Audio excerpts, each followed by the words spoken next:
کہ کچھ لوگ جنت میں ایسے اونچے ہوں گے کہ جنتی جو نچلے درجے کے جنتی ہیں اور جنت کا نچلا درجہ وہ اتنا اونچا ہے کہ ساری دنیا وما فیہا اس کی ایک نعمت کا بدل بھی نہیں بن سکتی۔ نچلا درجہ اتنا اونچا ہے کہ دنیا اس نچلے درجے کی گرد کو نہیں پا سکتی، لیکن وہ نچلے درجے والے لوگ اوپر والوں کو ایسے دیکھیں گے جیسے آقا نے فرمایا تم زمین پر کھڑے ہو کر آسمان کے افق میں طلوع ہونے والے ستارے کو دیکھتے ہو، اور دیکھنے میں کوئی دقت کوئی تکلیف کہ فلاں دیکھ رہا ہے تو میں کیسے دیکھوں، فلاں شخص دیکھ رہا ہے تو بھیڑ ہے کیسے دیکھوں، جس طرح ایک اتنا اونچے طلوع ہونے والے ستارے کو دیکھنے میں کوئی دقت نہیں ہوتی، ہر شخص برابر کی سہولت کے ساتھ دیکھتا ہے، تو نچلے درجے والے اوپر والوں کو ایسے دیکھیں گے جیسے تم زمین پر کھڑے ہو کے آسمان کے ستاروں کو دیکھتے ہو۔ آپ نے فرمایا وَأَبُو بَكْرٍ وَعُمَرُ مِنْهُمْ أَنْعَمَا، آپ نے فرمایا وہ جو اونچے درجے والے ستارے ہیں جنت میں، وہ جو اونچے درجے والے ستارے ہیں، فرمایا ان اونچے درجے والے لوگوں میں سے میرا ابو بکر اور عمر بھی ان چمکتے ہوئے ستاروں میں سے دو ستارے، ان چمکتے ہوئے ستاروں میں سے جو جنت میں چمک رہے ہیں سب سے اونچے، اور نچلے درجے والے لوگ بغیر مزاحمت کے بغیر کسی تکلیف اور مشقت کے دیکھیں گے۔ اور اس حدیث کے جملے سے یہ بھی پتہ چلا کہ جنت میں نچلے درجے والے جب بھی اوپر کریں گے نگاہ کو بدل کر پڑیں گے۔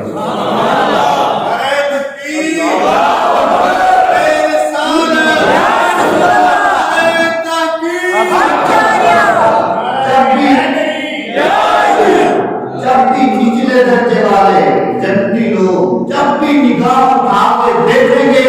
ان کی بغیر مشقت کے اگر کسی کے چہرے پر نگاہ پڑے گی تو ہمارے فروغ کے چہرے پر، اور آپ نے فرمایا انعما، ستارے تو سارے چمکدار ہوں گے جنت میں، اونچے درجے والے سارے چمکدار ہوں گے،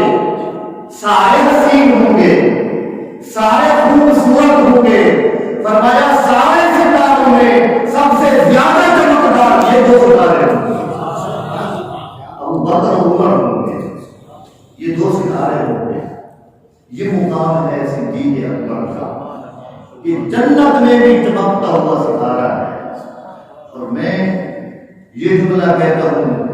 کہ وہ جس طرح جنت میں سب سے زیادہ چمکتا ہوا ستارہ ابو بکر ہے، تو اسی طرح میں کہتا ہوں پوری امت مصطفیٰ میں ہدایت کا چمکتا ہوا ستارہ بھی ابو بکر ہے۔ علم میں، فضل میں، تقوی میں، طہارت میں، سخاوت میں، شجاعت میں، بہادری میں، اور اسلام میں، ایمان میں، یقین میں، غنا میں، اور محبت میں، قرابت میں، محبت میں، جس وقت سے آپ دیکھیں گے اگر سب سے زیادہ چمکدار کسی کا چہرہ نظر آئے گا تو میرے محبوب کے یاد صدیق اکبر رہے گا، وہ حضرت سیدنا ابو بکر صدیق ہے۔ مقام یہ ہے حضرت سیدنا جابر بن عبداللہ رضی اللہ تعالیٰ عنہ ایک دوسری روایت فرماتے ہیں، آپ نے فرمایا آقا علیہ السلام نے صحابہ کرام کے مجمع میں آپ نے ارشاد فرمایا کہ اللہ رب العزت نے حسن خلق کی 360 صورتیں پیدا کر دی ہیں، حسن خلق کی، حسن اخلاق کی، پیار کی، محبت کی، اسلام میں جن کو اچھی عادت کہا جاتا ہے، حسن خلق کہا جاتا ہے، اللہ رب العزت نے ان کی حسن خلق کی 360 صورتیں بنائی ہیں، اور آقا نے ارشاد فرمایا اپنی امت کو خطاب فرماتے ہوئے فرمایا کہ ان 360 صورتوں میں سے، خلق کی 360 صورتوں میں سے جو میرا امتی توحید کے ساتھ ساتھ ایمان کے ساتھ ایک صورت بھی لے کر اللہ رب العزت کے سامنے جائے گا اور اللہ اسے معاف کرتا ہے۔ ایمان بشرطے تو اس کے سینے میں ہو، مومن ہو، موحد ہو، مشرک نہ ہو، اور 360 اخلاق کی صورتوں میں سے ایک صورت بھی ایمان کے ساتھ کسی بندے کے اندر پائی گئی تو اللہ رب العزت اسے جنت میں ضرور بھیجے گا۔ اس مقام پر حضرت سیدنا صدیق اکبر کھڑے ہوئے اور عرض کی، حل فی منہا یا رسول اللہ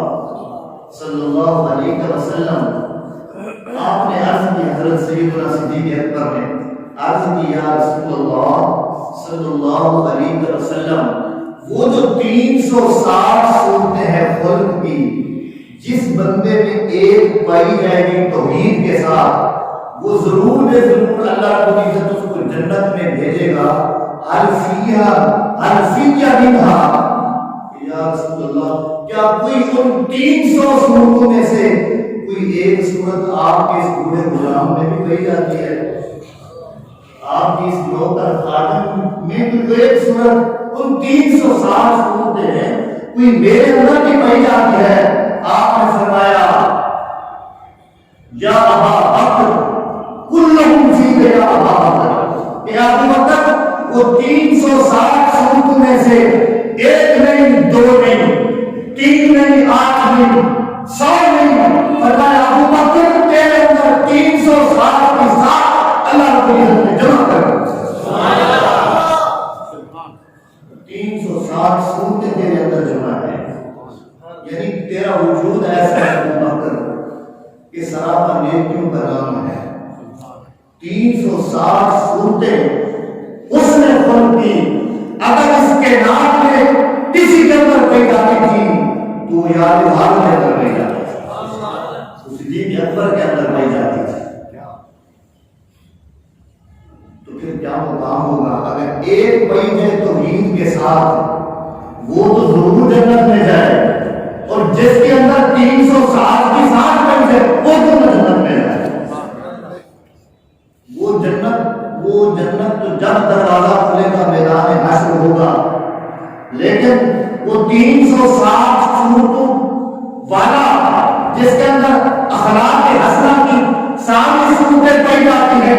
ایک والا تو میدان حشر حساب و کتاب کے بعد جائے گا۔ اللہ رب العزت نے فرمایا میرے یار کے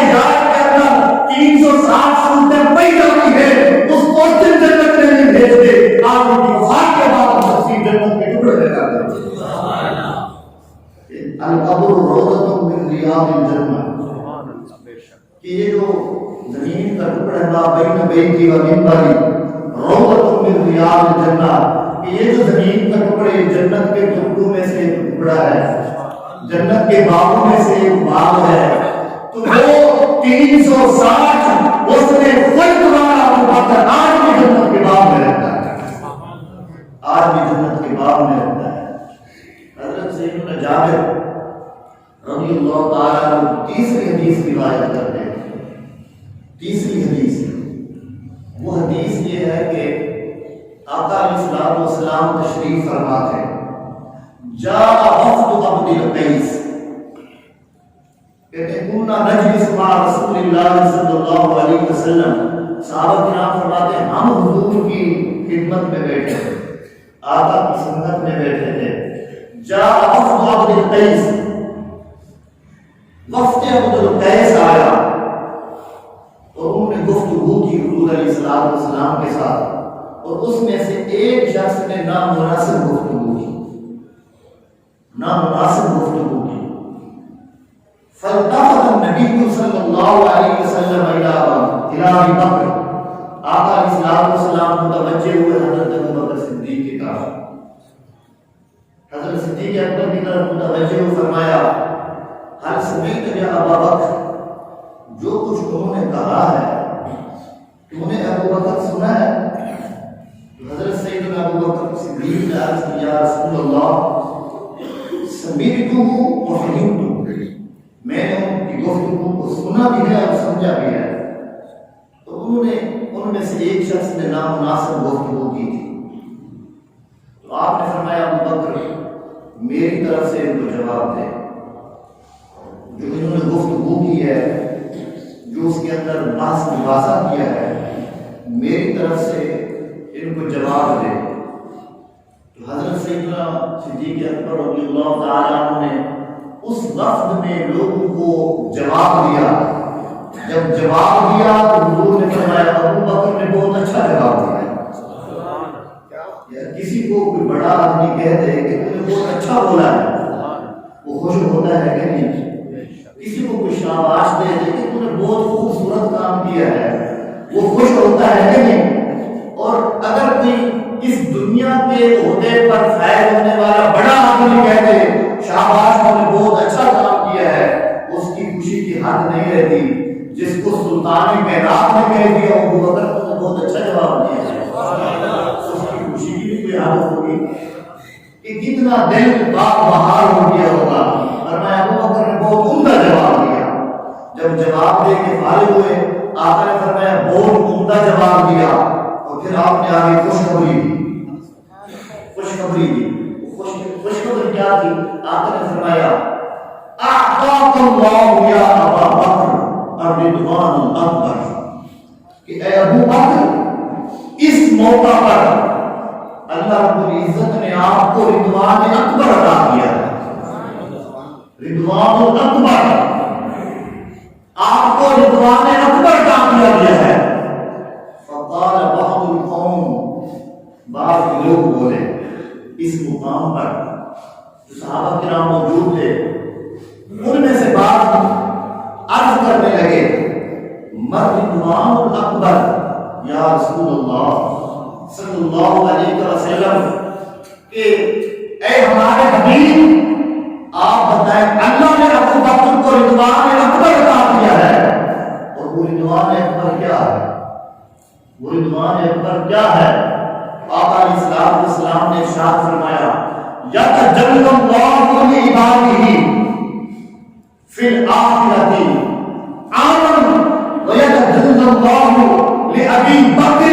فی الآخرۃ خاصۃ۔ آقا علیہ الصلوۃ والسلام نے ارشاد فرمایا جب قیامت کا دن ہوگا لوگ نفسا نفسی کے عالم میں ہوں گے، اللہ رب العزت آخرت کے میدان میں عام لوگوں کے لیے عام تجلی فرمائے گا، میرے ابو بکر کے لیے خاص تجلی فرمائے گا، میرے ابو بکر کے لیے خاص تجلی ہوگی، خاص زیارت ہوگی، خاص ملاقات ہوگی، خاص ملاقات ہوگی۔ یار ایک مقام پر ایک سوچنے کی بات ہے، ایک موقع ہے، وفد آیا ہے، اس نے ایک نامناسب بات کی، حضرت ابوبکر صدیق نے اس قوم کو ان کا جواب دیا، حضور کی خوشی کی حد نہ رہی۔ اور یہ جو زبان آقا علیہ الصلوۃ والسلام کی زبان مبارک ہے، اس کی شان کا پتہ ہے کیا ہے؟ اللہ رب العزت فرماتے ہیں وما ينطق عن الهوى، یہ زبان وما ينطق عن الهوى کی شان کی مالک ہے۔ اس کا مطلب یہ ہے کہ اس زبان سے بغیر وحی خدا کے کچھ اور نہیں نکلتا، بغیر کلام خدا کے اور وحی خدا کے اس زبان سے اور کچھ صادر نہیں ہوتا۔ تو میں اس مقام پر کہتا ہوں کہ جب حضرت سیدنا صدیق اکبر نے حضور کی طرف سے دفاع کرتے ہوئے اس قوم کو جواب دیا،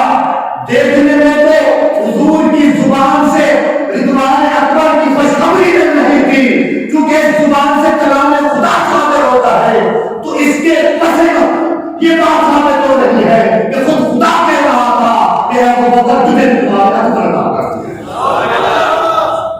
تجھے رضوان اکبر عطا کر دیا گیا ہے۔ زبان مصطفیٰ کی تھی، کلام خدا، دیکھنے میں خوشخبری حضور سنا رہے تھے اور حقیقت میں خوشخبری خدا سنا رہا تھا۔ کہ یہ آپ نے حدیث بار حدیث کی کہ حضرت سیدنا صدیق اکبر رضی اللہ تعالیٰ عنہ ایک چادر لپیٹ کے بیٹھے ہیں، چادر، اور درخت ببول کے کانٹوں کے ساتھ بٹن بنائے ہوئے ہیں، اور اتنے میں جبریل امین آ جاتے ہیں اور عرض کرتے ہیں یا رسول اللہ صلی اللہ علیہ وسلم، آج سدرۃ المنتہا کے سارے فرشتوں نے ابو بکر کے لباس جیسا لباس پہنا ہے، ان میں بھی اس طرح چادر لپیٹ کے کانٹوں کے ساتھ بٹن لگائے ہوئے ہیں۔ اس کی وجہ یہ ہے کہ حضرت سیدنا ابو بکر صدیق جب مکہ میں تھے تو کثیر درہم اور دنانیر کے مالک تھے، وہاں سے چلتے چلتے مدینے تک سب کچھ اسلام کو قربان کر دیا ہے، صرف ایک چادر بچ گئی ہے جس کو لپیٹ کر بیٹھے ہیں۔ اللہ نے فرمایا سدرۃ المنتہا کے سارے فرشتوں آج میرے محبوب کی یاد کی سنت کو ادا کرو۔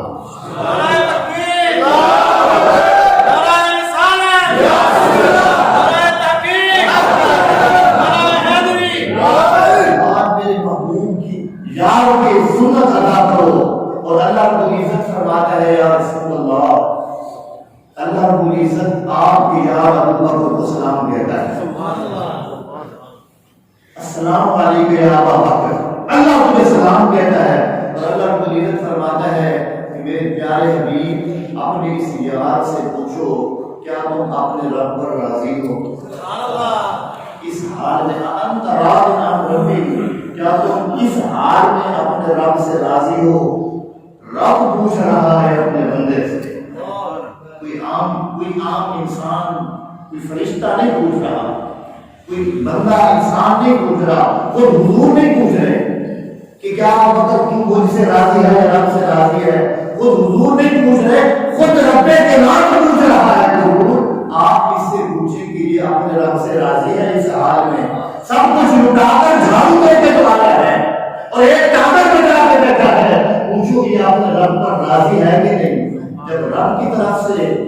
ہر بندہ راتوں کو اٹھتے ہیں رب کی رضا کے لیے، بڑے بڑے محدث اٹھے رب کی رضا کے لیے، مجدد اٹھے رب کی رضا کے لیے، مفسر اٹھے، نوجوان اٹھے، نوجوان اٹھے، اولیاء اٹھے، اوتاد اٹھے، اوتاد اٹھے، ہر شخص یہ چاہتا ہے کہ رب راضی ہو، اور تلاش میں رہتے ہیں کہ کہیں سے کوئی ندا آ جائے کہ بندے میں تجھ سے راضی ہو گیا ہوں۔ لیکن ابو بکر ایسی ذات ہے خود رب پوچھ رہا ہے، ابو بکر مجھ رب سے راضی ہے کہ نہیں، مجھ رب سے راضی ہے کہ نہیں؟ تو جب رب پوچھے اور بندہ جو اتنا جتن کر کے اللہ کو بنانے کی تلاش میں ہو، اس ابو بکر کو بھی کچھ خوشی ہوئی ہو کہ رب پوچھ رہا ہے۔ پھر حضرت ابو بکر صدیق سے جھوم کے فرمایا انا راض عن ربی، انا راض عن ربی، انا راض عن ربی، میں اپنے رب سے راضی، میں اپنے رب سے راضی، میں اپنے رب سے۔ رب پوچھتا ہے رضا ابو بکر۔ اچھا میں جو حدیث سنا رہا ہوں کہ اللہ کو عزت نے فرمایا رضوان الاکبر اللہ کو عزت نے آپ کو عطا کیا ہے، اور وہ کیا ہے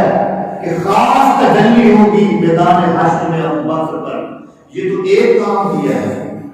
کہ ایک مجلس میں صرف حضور کا دفاع کیا ہے، جواب دیا ہے۔ آپ نے فرمایا ابو بکر میری طرف سے جواب دو۔ اگر ایک کام پر صرف زبان سے کلام کیا ہے اور دفاع کیا ہے، اگر اس ایک کام پر رضوان اکبر عطا کیا گیا ہے تو پھر شب ہجرت جو 3 راتیں سانپ سے اپنے آپ کو کٹواتے رہے اور آنسو بہاتے رہے اور حضور کی ذات پر ناموس پر پہرا دیتے رہے، اگر ایک کام پر رضوان اکبر عطا کیا جاتا ہے تو شب ہجرت غائب سال میں جو ابو بکر نے حضور پر پہرا دیا ہے اس پر کتنے رضوان اکبر عطا کیا ہے۔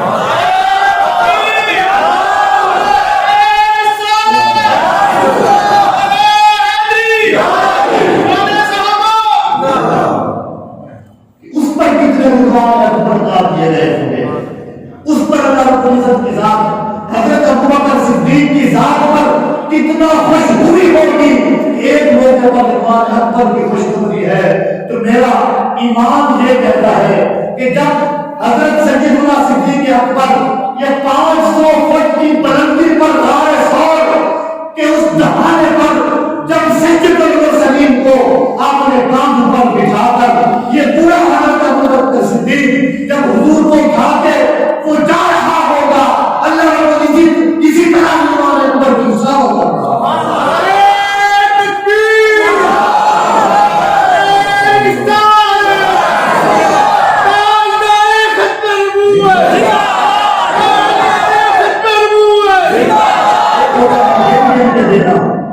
ایک ہوتا ہے گن گن کے دینا میں 1 2 3 4 5 تجھے اتنے درجے عطا کیے، لیکن جب ایک موقع پر رضوان اکبر خاص تجلی کیسی نعمت عطا فرما دی، جب شب ہجرت حضرت ابوبکر صدیق اپنے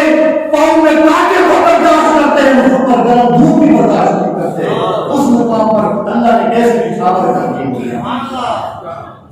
یہ مقام صدیق اکبر ہے۔ اور ثانی اثنین اذ ہما فی الغار، کہ وہ 2 میں سے دوسرے تھے، 2 میں سے فانزل اللہ علیہ السکینہ،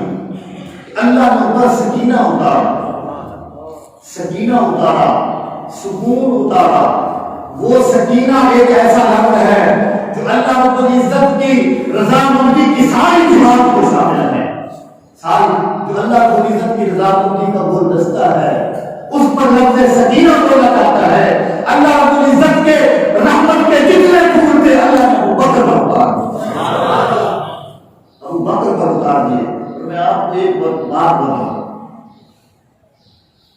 شریعت اور اسلام یہ دین محمدی صلی اللہ علیہ وسلم، اس میں مسئلہ ہے کہ اگر آپ ٹھنڈے پانی سے وضو کرتے ہیں آپ کی جان جاتی ہے، شریعت کہتی ہے وضو چھوڑ دو جان بچا لو، شریعت کہتی ہے وضو چھوڑ دو جان بچا لو۔ آپ نماز پڑھنے جاتے ہیں، نماز پڑھتے ہیں آپ کی جان جاتی ہے، مسئلہ بتاؤ، نماز پڑھتے ہیں آپ کی جان جاتی ہے، شریعت کہتی ہے نماز چھوڑ دو جان بچا لو، ٹھیک ہے۔ قیام کرتے ہیں نماز میں جان جاتی ہے، شریعت کہتی ہے قیام چھوڑ دو بیٹھ کے پڑھو۔ حج کرنے جاتے ہیں جان کو خطرہ ہے، راستہ پر امن نہیں ہے، شریعت کہتی ہے حج چھوڑ دو جان بچا لو۔ نماز فرض ہے، حج فرض ہے، وضو نماز سے پہلے ضروری اور شرط ہے، یہ سب ہم کس کے لیے کرتے ہیں؟ اللہ کے لیے۔ اللہ رب العزت فرماتے ہیں یہ میرے کام ہے، یہ فرض حج میرا ہے، میرے لیے کرتے ہیں، نماز فرض ہے میرے لیے ہے، وضو کرتے ہو میرے لیے، جھکتے ہو قیام کرتے ہو میرے لیے، اور جو بھی شریعت کا مسئلہ ہو آپ کی جان کو خطرہ ہے، آپ اگر وہ کام کرتے ہو فرض کیوں نہ ہو آپ کی جان کو خطرہ ہے، شریعت کہتے ہیں اس کا متبادل راستہ تلاش کرو، جان بچاؤ۔ شریعت تمہاری جان کو ضائع نہیں کرتی، حتیٰ کہ اگر کوئی شخص آپ کے اوپر گن پوائنٹ کہتے ہیں کلمہ کفر بکو، مسئلہ ہے شریعت کا کہ کوئی بندہ آپ کے اوپر حملہ کرتا ہے کہ اب تو اسلام کو چھوڑا میں تیری جان سنبھال دوں گا تجھے، تو شریعت یہاں بھی کہتی ہے کہ جان بچا، زبان سے کلمہ کفر کہہ دے،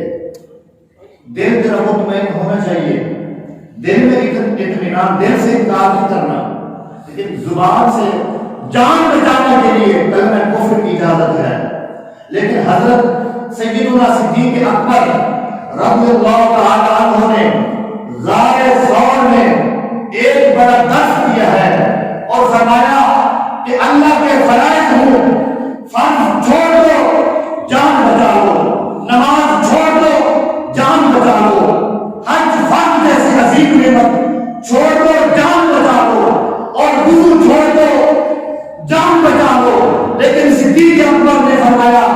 اگر نماز و فرائض کا مسئلہ ہو، فرائض کو چھوڑے جان بچا لو، اگر عزت اور رسول پاک کی نموز کا مسئلہ ہو پھر نموز رسول بچاؤ گے جان بچاؤ۔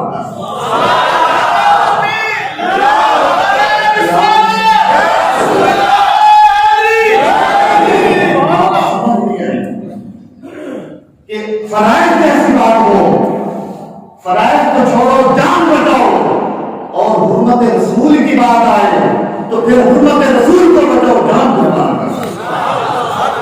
جان قربان کرو۔ یہ درس دیا حضرت ابوبکر صدیق نے کہ جان جاتی ہے تو جائے، مال جاتا ہے تو جائے، سانپ کاٹتے ہیں تو کاٹے، اور دشمن ننگی تلواریں لے کر پیچھا کرتے ہیں تو آئے، اور چاروں طرف سے مصائب گھیرا کرتے ہیں تو کرے۔ ابوبکر نے یہ درس دیا، میری اولاد بھی حضور پر قربان، میرا مال بھی حضور پر قربان، میرا تن من دھن سب حضور پر قربان۔ ابوبکر کہتا ہے میں چاہتا ہوں میرا سب سچا ہو جائے، میرے محبوب کی عزت بچ جائے،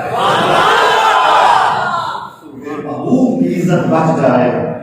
وہ سب سے پہلے دار بھی ہے ناموس رسالت کے، تو سب سے بڑے پہلے دار بھی ہیں ناموس رسالت کے، سب سے پہلے دار بھی ہیں حضور صدیق اکبر حضور کے۔ اور راستے میں آپ نے نہیں دیکھا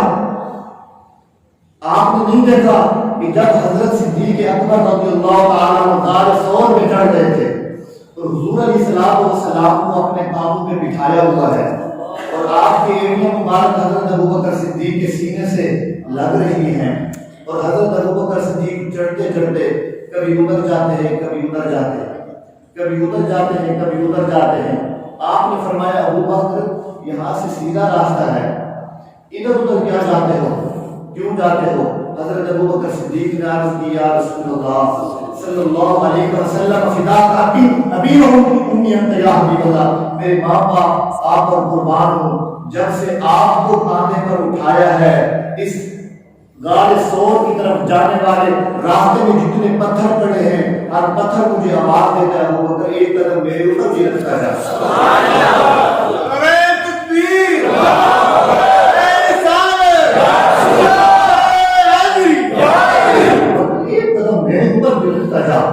آج ہم حضرت ابوبکر صدیق کے ذکر سے برکت حاصل کرنے والے ہم بھی عرض کرتے ہیں کہ یاوے دعائے مصطفیٰ ایک نظر ہم نبی کی ترغیب کرتے جاؤ، ہمارے اوپر بھی ایک نظر کرتے جاؤ۔ اور آپ نے دیکھا کہ جب آپ جا رہے تھے راستے میں کبھی حضرت ابوبکر صدیق دائیں ہو جاتے ہیں، کبھی بائیں ہو جاتے ہیں، کبھی آگے آ جاتے ہیں، کبھی پیچھے آ جاتے ہیں۔ تو آقا علیہ السلام نے پوچھا ابوبکر یہ ادھر آگے دائیں بائیں آگے پیچھے آنے کی کیا ضرورت ہے؟ عرض کی حضور دل میں خیال آتا ہے کہ آگے جا رہا ہوں شاید پیچھے سے کوئی حملہ نہ کر دے، پھر پیچھے آ جاؤں، پھر خیال آتا ہے دائیں طرف سے کوئی حملہ نہ کر دے، پھر دائیں طرف آ جاتا ہوں،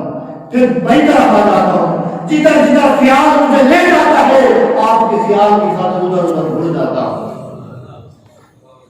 آقا نے دعائیں دی حضرت ابوبکر کو، آپ نے فرمایا میں نے اپنے ہر صحابی کے احسان کو بدلہ چکا دیا ہے، لیکن ابوبکر کے احسان مجھ مصطفیٰ پر اتنے ہیں کہ ان کا بدلہ میرا رب خود ہی چکائے گا۔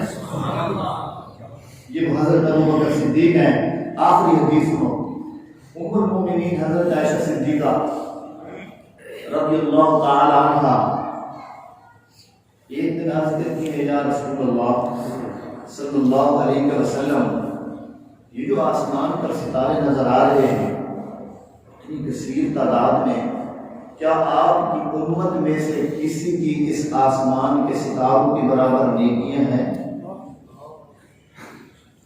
یہاں بہت بڑی بات عقیدے کی بھی ثابت ہوتی ہے۔ سوال اسی سے کیا جاتا ہے کہ پوچھنے والے کا عقیدہ بھی ہو کہ یہ جانتا ہے، پوچھنے والے کا عقیدہ بھی ہو کہ یہ جانتے تب ہی تو اس کے پاس جا کے سوال کرتا ہے۔ آپ کسی عام آدمی سے تو نہیں پوچھتے کہ یار نماز کی شرائط کتنے ہیں، جس پر آپ کو گمان ہوتا ہے کہ یار یہ بندہ بتا سکتا ہے کہ نماز کی شرائط کتنے ہیں۔ ام المومنین عرض کرتے ہیں کسی کی اتنی نیکیاں ہیں جتنا آسمان کے ستارے ہیں، تو ام المومنین کی اس قول سے یہ بھی پتہ چلتا ہے کہ حضور کے علم میں ہے کہ آسمان پر ستارے کتنے ہیں، یہ بھی پتہ ہے کہ ساری امت میں کس کی کتنی نیکی ہے جو اس کے برابر ہے۔ یہ بھی عقیدے کی بات ثابت ہوئی نا کہ آج بھی کچھ کہتا ہے علم مصطفیٰ کے بارے میں، اللہ کے بندو اللہ نے جو کچھ پیدا کیا ہے فراز عرش سے لے کر تحت ثری تک جو کچھ پیدا کیا تھا سب سے علم مصطفیٰ ہوتا ہے، سینے میں ڈالو۔ اور آقا نے فرمایا ہاں میرا میرے عمر کی اتنی نیکیاں ہیں، میرے عمر کی اتنی نیکیاں ہیں، ان کی اتنی نیکیاں جتنا آسمان کے ستارے ہیں۔ ام المؤمنین نے عرض کیا رسول اللہ صلی اللہ علیہ وسلم، میں تو سوچ رہی تھی کہ شاید اتنی نیکیاں میرے باپ ابو بکر کی ہوں گی، میں تو یہ سوچ رہی تھی۔ آپ نے فرمایا میرا تجھے نہیں پتا، عمر کی ساری نیکیاں ایک طرف، ابو بکر کی غار والی نیکی ہے، ابو بکر کی غار والی نیکی ایک طرف، تو اس نے غار میں بیٹھ کر کے اوپر پہرا کیا۔ ہدایہ جو فقہ کی کتاب ہے مدارس میں پڑھی جاتی ہے، اس کے حاشیے میں لکھا ہوتا ہے کہ یہ جو کبوتر ہے اس کی بیٹ اگر کپڑے پہ لگ جائے تو کپڑا پلیت نہیں ہوتا، کپڑا پلیت نہیں ہوتا، اس کے نیچے اس کی وجہ بتائے کہ کپڑے کی لگ جائے، مرغی کی لگ جائے، باقی کسی پرندے کی بیٹ کپڑے پہ لگ جائے تو نماز نہیں ہوتی، دھونا پڑتا ہے، اگر اس کی لگ جائے تو نماز جائز ہے۔ اور بیت اللہ کی چھت پر بیٹھنے والا یہ پرندہ ہے، تو نیچے حدیث دی کہ اس وجہ سے کہ اس کی بیٹ کیوں پاک ہے، اس کی وجہ یہ ہے کہ جب آقا علیہ السلام اور حضرت ابوبکر صدیق غار میں تھے تو کبوتری نے انڈے دیے تھے، کبوتری نے انڈے دیے تھے، اور جب کفار آئے تو انہوں نے دیکھا اگر اس غار میں وہ گئے ہوتے تو یہ انڈے سلامت نہ رہتے، انڈے ٹوٹ جاتے، تو کبوتری نے انڈے دیے، بکری نے ڈالا تنا، تو وہ اس کو دیکھ کر واپس پلٹ گئے کہ اندر کوئی نہیں ہے۔ اللہ رب العزت نے فرمایا اے کبوتر کی نسل، تو نے ذات مصطفیٰ پر پہرا